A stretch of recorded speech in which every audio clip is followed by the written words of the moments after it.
my mom always wanted to go to the other neighborhood, the bigger house and, the bigger backyard and all this other stuff.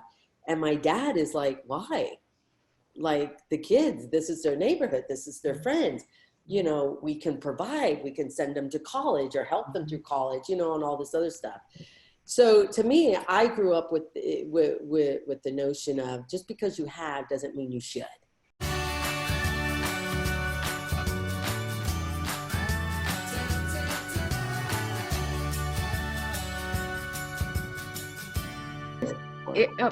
Amy, is it true that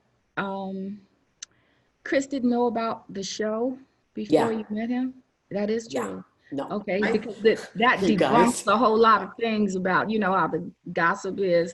Yeah. Oh, he's just trying to get into, But the thing is, there's a lot of people that will do that. And that's one of the things, like, I didn't want to be like Kate Gosselin, she has Kate and Dating. Yeah. It's like, I don't want the production to be a part of that. I don't want them to hire a matchmaker and stuff and monitor. It's like, that's weird. Tell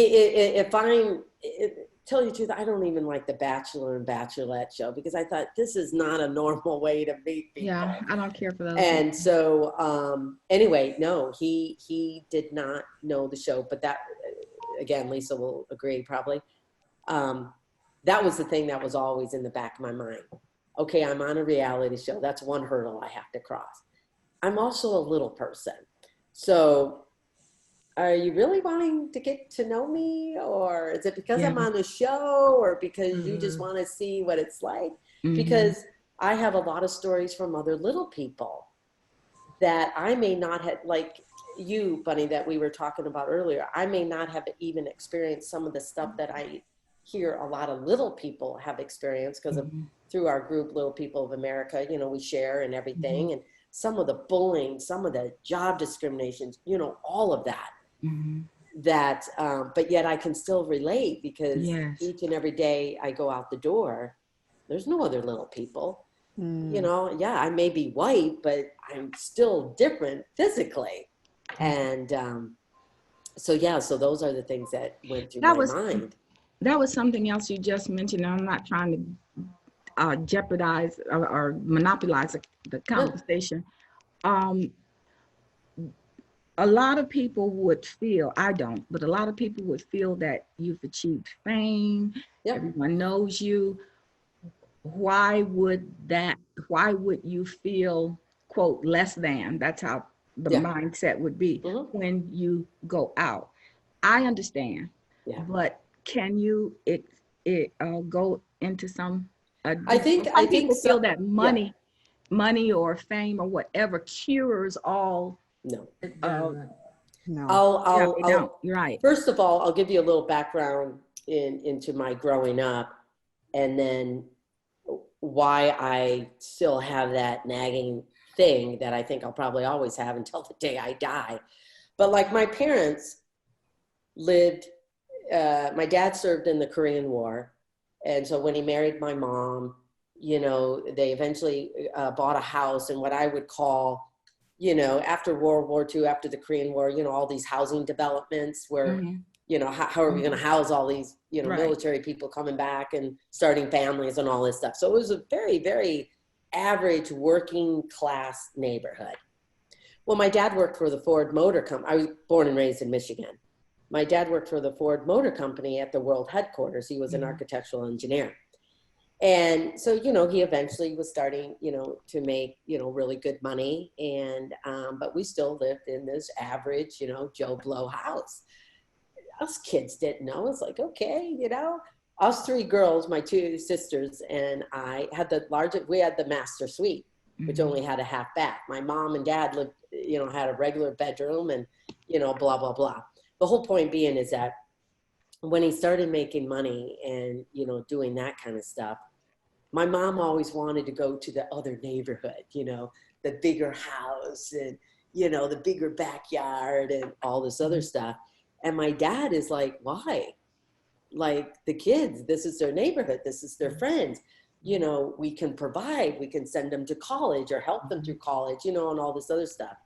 So to me, I grew up with the notion of just because you have doesn't mean you should. That's right. And what's wrong with an average house? Why do you need the bigger one? Look at how much more you can do, and stuff like that. So to me, the celebrityness is, I just had the opportunity, gratefully, and I hope I treat it well, to do this. But in regards to being different when I move out, I don't consider that as my free ticket anywhere I go. And because that person may have seen the show and says, oh, hey, Amy, you're great, blah, blah, blah. But I don't know about the next person I see. Right. I'm just a little person. And what roadblocks do I have to get through to even get into their realm of having a decent conversation, or having a job, or finding other work? Because whether we like it or not, we all have some sort of, how should I say, racism, discrimination, or whatever. And I always look at it, we may be here, but we've got to at least try and get closer and closer where it's not as prevalent, it's not as around, or we check ourselves into, hey, let me try and understand what I'm thinking, or why do I feel this way about someone? Because I always say, whether you're a different race, a different culture, a disability, physically or whatever, we still want to put food on the table, a roof over our head. We still want a good family. We still want to raise our kids well. And we want to give them some opportunities. And, and I always say, we're always going to have differences, but there's got to be some similarities here that could really be the strong foundation that connect on where we go with each other. Isn't that really why you started the show, is that you wanted to show that you had more in common than not? I will give Matt that credit on pushing for the show. I won't give him necessarily the credit on how he did that and what he instilled for a number of years. But anyway, I will definitely give him credit for doing the show and pursuing it. He really wanted to advocate for little people and just get it out there that we're not this novelty type of thing, because little people are, we're in circuses, we're dressed as leprechauns, we're dressed as clowns, we're just, all of this stuff. And so people have a hard time seeing us as parents, somebody raising kids, working. Yeah, we're teachers. Some of us are doctors. In fact, I gave big kudos. In fact, I'm going to find that girl, Lisa. She's a young girl, little person girl that just graduated from culinary school. That would have been my dream. And so Amy Roloff's Little Kitchen, sometimes we do these little cooking videos, and you'll see them on the YouTube or on the website. But I want to cook with her and say, hey, but anyway, so just having the show to let people join or have a conversation. But it's amazing now that they see you more like you. Just the example you gave, Bunny, where your great grandfather, he worked hard. He has a house. Why can't the community, even to some degree today, just embrace that? It's like, wow, what an accomplishment. Look at all the challenges you have done. And so people see me as a celebrity. Now they forget this took a lot of, it came at a cost. It takes some sacrifice. I'm glad there's a great benefits to it as well. And that's what I really try and focus on.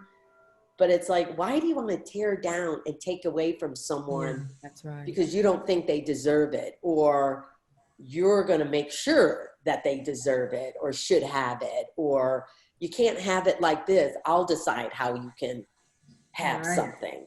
And I'm still amazed at that. So you're right, Bunny. It's not like I could ever walk in your shoes, let alone your history, family history, and generations of what you guys felt like have encountered and embraced and suffered and all of that stuff.